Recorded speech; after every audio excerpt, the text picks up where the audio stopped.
Hi friends, welcome to Hani Rokkan YouTube channel. ಇವತ್ತು ತೆಂಗಿನಕಾಯಿ ಚಟ್ನಿ ಪುಡಿ ಮಾಡೋದು ಹೇಗಂತ ನಿಮ್ಮ ಜೊತೆ ಶೇರ್ ಮಾಡ್ಕೊಳ್ತೀನಿ. ಅದಕ್ಕೂ ಮೊದಲು ಯಾರೆಲ್ಲ ನಮ್ಮ ಚಾನಲ್ನ ಸಬ್ಸ್ಕ್ರೈಬ್ ಮಾಡಿಲ್ವೋ ಪ್ಲೀಸ್ ನಮ್ಮ ಚಾನಲ್ನ ಸಬ್ಸ್ಕ್ರೈಬ್ ಮಾಡಿ. ಪುರಿ ಚಟ್ನಿ ಪುಡಿ ಮಾಡಲು ಮೊದಲಿಗೆ ಒಣಮೆಣಸನ್ನು ಈ ಥರ ಹುರ್ಕೋಬೇಕು. ಇದು ಚೆನ್ನಾಗಿ ಹಸಿ ವಾಸನೆ ಹೋಗೋ ತನಕ ಒಣಮೆಣಸು ಫ್ರೈ ಆಗಬೇಕು ಚೆನ್ನಾಗಿ. ಇವಾಗ ಒಂದು 2 ಸ್ಪೂನು ಜೀರಿಗೆ ಸ್ವಲ್ಪ ಫ್ರೈ ಮಾಡ್ಕೊಳ್ಬೇಕು. ಇವಾಗ ಒಣ ಕೊಬ್ಬರಿ ಇದನ್ನು ಚೆನ್ನಾಗಿ ಮಾಡಿ ತುರಿದಿಟ್ಕೊಂಡಿದ್ದು ಇದನ್ನೀಗ ಫ್ರೈ ಮಾಡ್ಕೋಬೇಕು.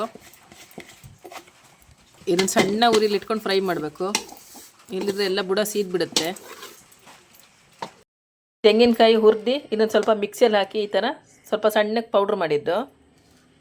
ಚೆನ್ನಾಗಿ ಹುರಿದು ಈ ಥರ ಪೌಡ್ರ್ ಮಾಡಿದ್ರೆ ಇದು ಹಾಳಾಗಲ್ಲ. 1 ತಿಂಗಳು ಹೊರಗಡೆ ಇಟ್ಟರು ಹಾಳಾಗಲ್ಲ. ನಾವು ಫ್ರಿಜ್ಜಲ್ಲಾದರೂ 3 ತಿಂಗಳು ಇಡ್ಬೋದು. ಅದಕ್ಕಾಗಿ ಇದನ್ನು ಹುರಿದು ಪೌಡ್ರ್ ಮಾಡಿದ್ದು.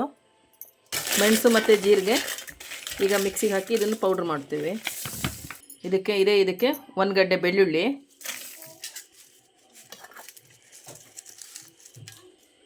ಹುಣಸೆಹಣ್ಣು, ಇಷ್ಟು ಹುಣಸೆಹಣ್ಣು ಬೇಕು. ಇಲ್ಲಿ ಕಾಯಿ ತುಂಬ ಚಟ್ನಿ ಪುಡಿ ಮಾಡೋದ್ರಿಂದ ಹುಣಸೆಹಣ್ಣು ಸ್ವಲ್ಪ ಜಾಸ್ತಿ ಹಾಕ್ತಾಯಿದ್ದೇವೆ. ಇಷ್ಟು ಹುಣಸೆಹಣ್ಣು, 1-2 ಗೋಲಿ ಗಾತ್ರದ ಹುಣಸೆಹಣ್ಣು, ಮತ್ತು ಇದು ಕರಿಬೇವು ಸ್ವಲ್ಪ ಫ್ರೈ ಮಾಡಿದ್ದು ಈ ಥರ ಕ್ರಿಸ್ಪಿಯಾಗಿದೆ. ಇವೆಲ್ಲ ಮಿಕ್ಸಿಗೆ ಹಾಕಿ ನೈಸಾಗಿ ಪೌಡ್ರ್ ಮಾಡಬೇಕು. ಇದಕ್ಕೆ ಉಪ್ಪು ಇವಾಗಲೇ ಹಾಕ್ಕೋಬೇಕು.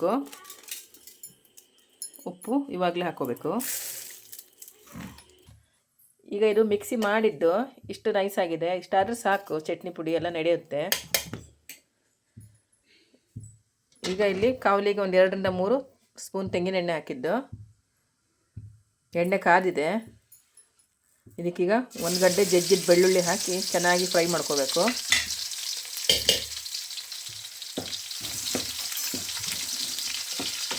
ಎಣ್ಣೆ ಕಾದಿದೆ. ಈಗ ಮಿಕ್ಸಿ ಮಾಡಿದ್ದು ಇದನ್ನು ಹಾಕಿ ಚೆನ್ನಾಗಿ ಸ್ವಲ್ಪ ಎಣ್ಣೆಲಿ ಹುರ್ಕೋಬೇಕು. ಗ್ಯಾಸನ್ನು ಸಣ್ಣಕ್ಕಾಗಿ ಇಟ್ಕೋಬೇಕು, ಇಲ್ಲಿದ್ದು ಇವೆಲ್ಲ ಸೀದೋಗ್ಬಿಡುತ್ತೆ. ಇದು ಒಂದ್ಸರಿ ಫ್ರೈ ಮಾಡ್ಕೊಂಡಿದ್ದು ಡ್ರೈ ಫ್ರೈ.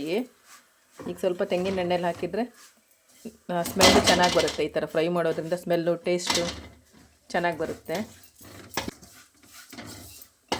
ಈ ಥರ ಚಟ್ನಿ ಪುಡಿ ಮತ್ತು ದೋಸೆಗೆ, ಇದು ವೈಟ್ ರೈಸಿಗೆ, ಚಪಾತಿ, ಮುದ್ದೆ ಇವಕ್ಕೆಲ್ಲ ನೆಂಚ್ಕೊಳ್ಳೋಕ್ಕೆ ಚೆನ್ನಾಗಾಗುತ್ತಿದ್ದು. ಇವಾಗ ಇದಕ್ಕೆ ತೆಂಗಿನ ತುರಿ ಹಾಕಿ ಚೆನ್ನಾಗಿ ಮಿಕ್ಸ್ ಮಾಡ್ಕೋಬೇಕು.